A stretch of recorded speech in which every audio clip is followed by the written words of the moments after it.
এই শীতের সকালে সাংবাদিক ভাইরা আসছেন, সবাইকে ধন্যবাদ এবং কৃতজ্ঞতা জানাচ্ছি চাঁদপুর জেলা পুলিশের পক্ষ থেকে। আপনারা ইতিমধ্যে জেনেছেন চাঁদপুর মতলব থানা পুলিশের অভিযানে অনলাইন প্রতারক চক্রের মূল হোতা সহ 4 জনকে আমরা গ্রেফতার করি। আমরা যে অভিযোগটি পাই জনৈক জাহিদুল ইসলামের কাছ থেকে, সেই অভিযোগের প্রেক্ষিতে তিনি অভিযোগ করেন যে জনৈক হেদায়েতুল্লাহ তার সাথে অনলাইনে পরিচয় হয়, তারপর তার সাথে দেখা হয় এবং বিভিন্ন সময় প্রলোভনের মাধ্যমে তার কাছ থেকে 8,98,000 টাকা তারা নিয়ে নেয়। প্রাথমিকভাবে তারা হচ্ছে নগদ এবং বিকাশ অ্যাপের মাধ্যমে জাহিরুল ইসলাম মনিরের কাছে 9,000 টাকা প্রেরণ করে। 9,000 টাকা প্রেরণ করলে 2 ঘন্টার মধ্যে তাকে আবার 14,000 টাকা ব্যাক করে। এই প্রলোভনে সে আসলে পতিত হয়, যার ফলে পর্যায়ক্রমে 8,98,000 টাকা প্রদান করে।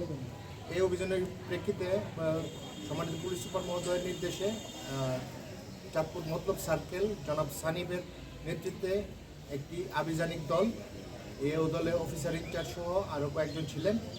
আমরা প্রথমে মতলব উত্তর থেকে 2 জনকে গ্রেপ্তার করি। একজন হচ্ছে নজরুল ইসলাম নজু, যার নামে ইতিমধ্যে 11টি মামলা রয়েছে, এবং আলামিন তার ওরফে তার নাম রিফাত।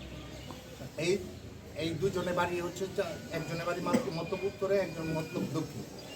তাদের তথ্য মতে আমরা কুমিল্লার দেবিদ্বার থেকে হেদায়েতুল্লাহ ওরফে মনিরকে আটক করি।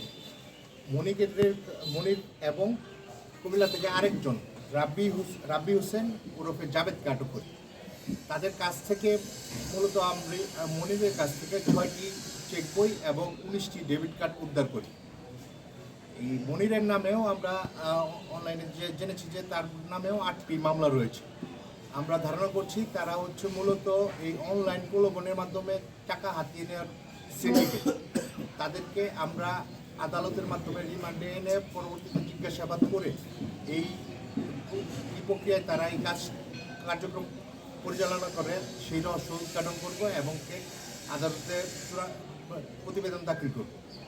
বিষয়টি হচ্ছে মনির, আলামিন, নজু, রাব্বি তারা পূর্ববর্তী সময়ে হচ্ছে আমরা যে মামলাগুলো দেখেছি সেখানে তারা অটো চুরি এই ধরনের কাজ করত।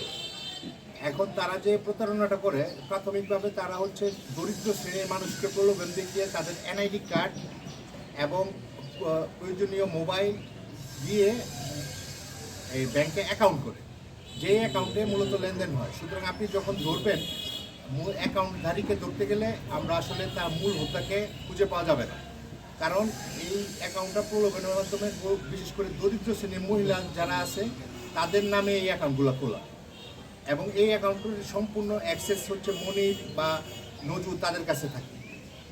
এ বিষয়ে আমরা আরও সার্বিক তদন্ত করব, তদন্ত করে এই সিন্ডিকেটের সম্পূর্ণ যারা রয়েছে তাদেরকে আমরা আটক করব। আর এ পর্যায়ে আমি আসলে জনসাধারণের নিকট আকুল আহ্বান জানাবো, এই সামান্য প্রলোভনে পড়ে যেন কেউ অনলাইনে কোনো ধরনের লেনদেন না করে। এটা আপনাদের মাধ্যমে আমরা জনসাধারণকে সচেতন করছি।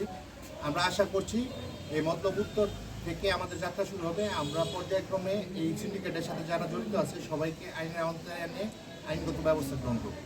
আপনাদের সকলকে ধন্যবাদ।